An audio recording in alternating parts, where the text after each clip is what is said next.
ভগবান সব কিছু সইতে পারে মা, একটা জিনিস তিনি সইতে পারেন না, সেটা হচ্ছে কারোর মধ্যে যদি অহংকার থাকে সেটা কিন্তু তিনি কিছুতেই সইতে পারে না। আগেই বলেছি, কোনো ক্ষেত্রে শুধুমাত্র যে ভগবানকে ভালোবাসার জন্যই অহংকার আসে তা নয়, অহংকারের অনেক ভাগ আছে বাবা। কারোর একটু টাকা পয়সা থাকলে দেখবেন অহংকার হয়, কি হয় তো? যার একটু টাকা আছে সে দেখবেন মানুষকে মানুষ বলে গণ্য করে না, অর্থাৎ টাকারও অহংকার আছে। আবার অনেকে দেখবেন রূপেরও অহংকার আছে, একটু যদি দেখতে সুন্দর হয় সে কাউকে পাত্তা দিতে চায় না, আমি এত সুন্দরী তাই না, এটাও একটা অহংকার। তাই যখনই তুমি অহংকার করবে সবার আগে জানবে যে তুমি যেটা নিয়ে অহংকার করছো সেটা তো তোমার নয়।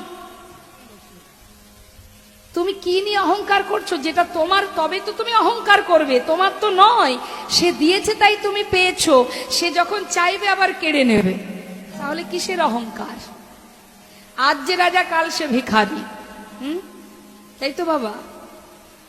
আজ যে রাজা কাল সে ভিখারি, আমার কর্ম অনুযায়ী আমি ফল ভোগ করব, আমি যেমন কর্ম করব তেমনই আমাকে ফল পেতে হবে।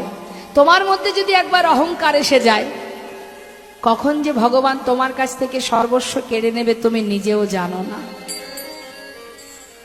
ওই যে একটা গান আছে না, কাহারও সমান নাহি যায়, হ্যাঁ, আজকে যে রাজাধিরাজ কাল সে ভিক্ষা চাই। তাই মাগো, অহংকার করার মতো কিছুই আমাদের নেই। এ দেহটাও তো আমার নয়, কি বাবা? দেহটা আমার। কোনো কিছু যত্ন করে আলমারিতে তুলে রাখবেন 10 বছর, দেখবেন 10 বছর পরে বের করবেন সেটা তেমনই আছে।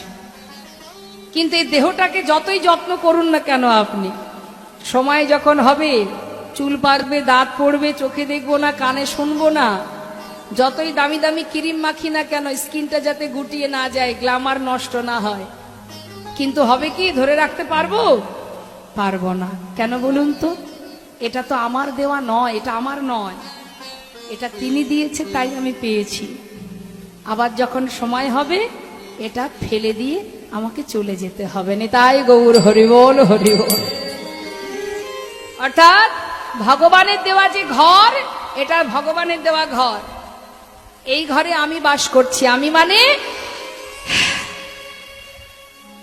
যে শক্তির জোরে আপনাদের সামনে দাঁড়িয়ে এখনো আপনাদেরকে আমি দেখতে পাচ্ছি, যে শক্তিতে দাঁড়িয়ে কথা বলতে পারছি, কৃষ্ণ নাম উচ্চারণ করতে পারছি, যে শক্তিতে শ্বাস প্রশ্বাস চলছে, যে শক্তিতে আজও আমি এখানে দাঁড়িয়ে আছি, সেটাই হচ্ছে আমি। সেটা যখন থাকবে না, এই দেহটা থাকবে। আর ওই যে আমি, এই যে শব্দটা আমি, এই শব্দটা চলে যাবে, আর আমি খুঁজে পাবো না, কেউ দেখতে পাবে না, আমি চলে যাব, দেহটা থেকে যাবে, অসার দেহ। তাহলে কিসের এত অহংকার, কিসের এত গর্ব আমাদের? কি লাভ? কোনো লাভ নেই। যতটুকু কর্ম করবে সেটুকুই তোমার সঙ্গে যাবে। তবে সৎকর্ম করলে সুফল পাবে, কুকর্ম করলে কুফল পাবে।